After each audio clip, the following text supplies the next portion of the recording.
আবার দেখেন বর্তমানে যে দুজন সমন্বয়ক আছেন যারা সবচেয়ে বেশি নেগেটিভ রোল প্লে করছে আমাদের এগেনস্টে, তার মধ্যে হাসনাত বা সার্জিস।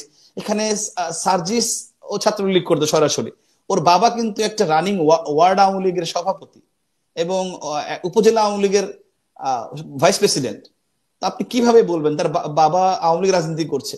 কার মনে কি আছে সেটাকে অন্তর্যামী কেউ না জানার কোনো সুযোগ কিন্তু ধন্যবাদ। আমি যখন দায়িত্বে ছিলাম তখন 2019 সালে আমি দায়িত্ব শেষ করি সেপ্টেম্বরে। তো ওই সময় হাসনাত বা সার্জিস ওরা হচ্ছে সম্ভবত সেকেন্ড ইয়ারে উঠেছে আর কি, মানে ফার্স্ট ইয়ার শেষ করে সেকেন্ড ইয়ারে আসছে। তো এরকম একটা জুনিয়র ছেলেকে চেনার বা জানার কোনো কারণ, সঙ্গত কারণও নেই আমাদের জায়গা থেকে। এবং এখানে শুধু হাসনাত সার্জিস না, আমি সার্জিসকে চিনতাম না কোনো, ওর সাথে আমি পরবর্তীতে এই রিসেন্ট সময় একটা সেলফি দেখেছি। ওকে আমি আসলে চিন্তা না, ওর বাড়ি যেতে পঞ্চগড়, ঢাকা বিশ্ববিদ্যালয়ের ছাত্রলীগ সাধারণ সম্পাদক ছিলেন তখন সাদ্দাম ডাকসুর জিএস। তার এলাকার পাশে পাশে বাড়ি হওয়ার কারণে তার সাথে রাজনীতি করতো। এবং সাদ্দামেরও দোষ দিব না, কারণ সার্জিসের বাবা আওয়ামী লীগ পরিবার থেকে বা সরাসরি আওয়ামী লীগ করা লোক, তাকে সাইড দেওয়া এবং ও আপনার ডিবেট করতো, ভালো ডিবেটিং এর ইয়ে ছিল, 21শে হলের ডিবেট ক্লাব সভাপতি ছিল। সুতরাং ওকে সুযোগ দেওয়াটা এটা খুব যৌক্তিক কারণে দিয়েছে। কিন্তু পরবর্তীতে যদি এক ধরনের বলবো যে বেইমানি করে ছাত্রলীগের সাথে। আর হাসনাতের কথা বলেন, হাসনাতকে আমি চিনতাম না। ওর যখন একটা আপনার জানেন ঢাকা বিশ্ববিদ্যালয় দীর্ঘদিন যাবত যে একটা প্রবলেম ছিল যে রেজিস্ট্রার বিল্ডিং এর যে হয়রানিটা দীর্ঘসূত্রিতা হয়, সেটা নিয়ে অনেক দিন ধরে কথা হচ্ছিল। তো ও যখন এই ইস্যুটা নিয়ে আপনার আমরণ অনশনে বসে রেজিস্ট্রার বিল্ডিং এর সামনে, তখন একজন সাধারণ শিক্ষার্থী হিসেবে আমি ওকে, যে ঢাকা বিশ্ববিদ্যালয়ের শিক্ষার্থী এইভাবে বসছে একটা যৌক্তিক দাবি নিয়ে, আমি সেই দাবির প্রতি সহমর্ম জানিয়ে সেখানে গিয়ে সংহত জানিয়েছে। আর অনেকে জানিয়েছে, আমি জানিয়েছিলাম। যেহেতু ডাকসুর জিএস হিসেবে ঢাকা বিশ্বের শিক্ষার্থীরা আমাকে ভোট দিয়ে নির্বাচিত করেছে, তাদের কেউ একজন, যে কেউ, সে যে দলের বা মতের হোক, সে একজন যদি যৌক্তিক কথা বলে, দাবি জানায়, তার পাশে থাকা থাকা আমার দায়িত্ব। এবং এই জায়গাটা আমি একটু অ্যাড করতে চাই। দেখেন যে যখন আক্তার হোসেন, বর্তমান যে নাগরিক কমিটির সদস্য সচিব আক্তার, আমার ডিপার্টমেন্টের ছোট ভাই, তো ও যখন আপনার এসে আপনার আমি যখন ছাত্রলীগের সেক্রেটারি, তখন একটা প্রশ্ন ফাঁস নিয়ে বি ইউনিটের প্রশ্ন ফাঁস হয়ে গিয়েছিল ঢাকা বিশ্ববিদ্যালয়। সেই প্রশ্ন ফাঁস নিয়ে ও আন্দোলন, ও রাজু ভাস্কর্য, ও আমরণ অনুসারে বসছে একজন।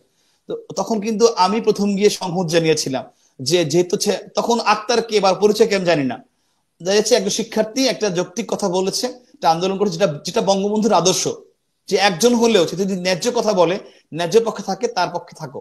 তো আমি সবসময় সেই চেষ্টাটা করেছি।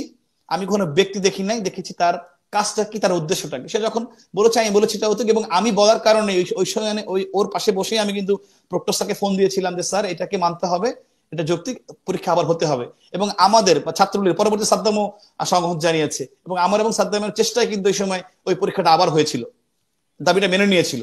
তো এরপরে আপনার দেখেন যে আরেকটা সমন্বয়ের সঙ্গে কাজ করেছে মহিউদ্দিন রহমানের একটা ছেলে। তো ও যখন আপনার এই যে রেলের দুর্নীতি নিয়ে কথা বললো, তখন তো ওর ব্যক্তি পরিচয় কি জানতাম না, ও একজন সাধারণ শিক্ষার্থী। আমি কিন্তু সেখানে গিয়ে, এবং পরবর্তী ব্যারিস্টার সুমন ভাই জানেন, আমরা গিয়ে কিন্তু সংহত জানিয়েছি এবং পক্ষে দাঁড়িয়েছে যে 6 দিন বা 7 দিন একটা ছেলে দাঁড়িয়ে আছে।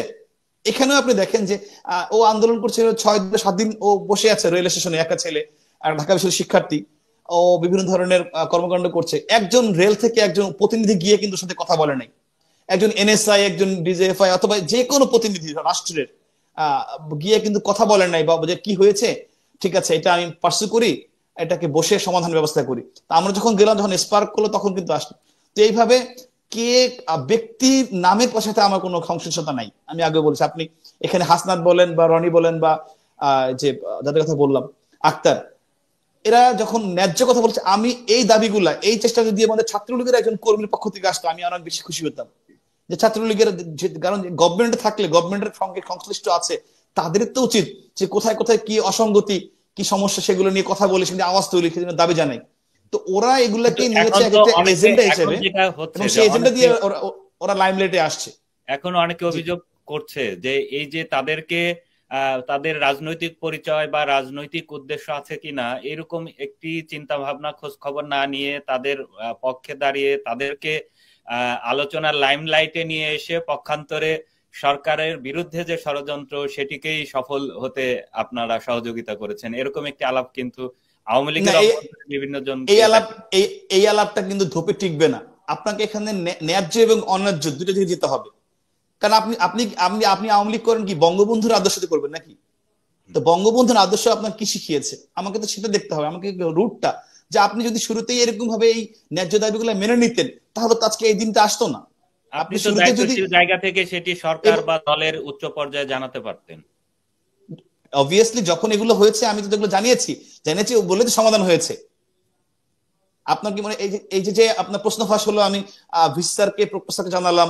আপনার যখন রেলের আন্দোলন হলো আমি ডিজি কে জানিয়েছি, মন্ত্রী মহোদয়কে জানিয়েছি, তারা বসছে সমাধানের জন্য চেষ্টা করেছে, কমিটি করেছে। তারপরে আপনার যখন এই যে হাসনাত বসলো তখন আমি আমাদের ভাইস চ্যান্সেলর স্যারকে জানিয়েছি, স্যার সঙ্গে সঙ্গে দাবি মেনে নিয়েছে। তো এগুলো তো আমরাই করেছি, এগুলো তো এমন না যে ওদের আন্দোলনের কারণে হয়েছে।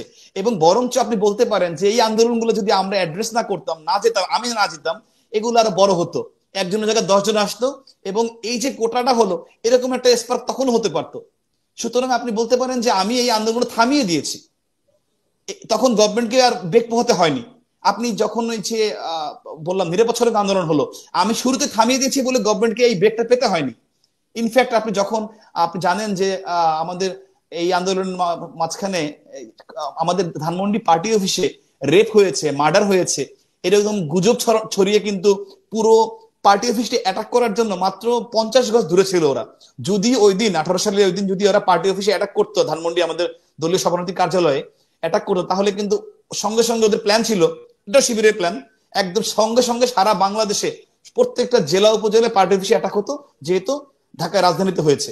এই প্ল্যানটা যখন আর বলছি, আমি কিন্তু দায়িত্ব নিয়ে, আমি এককভাবে একদম দায়িত্ব নিয়ে সিটি কলেজ থেকে আমাদের কেন্দ্রীয় ছাত্রলীগের, আপনি চিনতে পারেন দেলোয়ার রহমান দীপু, উনি স্কুল ছাত্র সম্পাদক ছিলেন, তিনি সিটি কলেজ টিচার ছিলেন, তাকে ফোন করে সঙ্গে সঙ্গে আমি ক্লাস 7 এবং ক্লাস 9-এর একটা বাচ্চা ছেলে একটা মেয়েকে আইডি কার্ড পরিয়ে আমি পার্টি অফিসে নিয়ে গিয়েছি এবং ওদেরকে দিয়ে লাইভ করিয়েছি শিক্ষার্থীর প্রতিনিধি হিসেবে।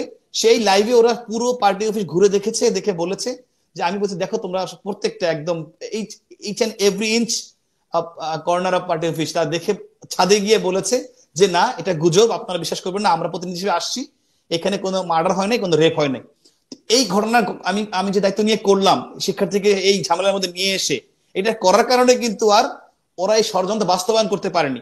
সুতরাং ষড়যন্ত্র ওরা করবেই, বারংবার করবে, চেষ্টা করবে। আমার কাজ হচ্ছে আমি কোনো লুপহোলস রাখবো না, আমি ওদেরকে সেই সুযোগ দিব না। যে সুযোগটা আমরা এই কোটা আন্দোলনে এই 24-এ ওদেরকে দিয়েছি, সেই সুযোগটা দেয়া ঠিক হয় না।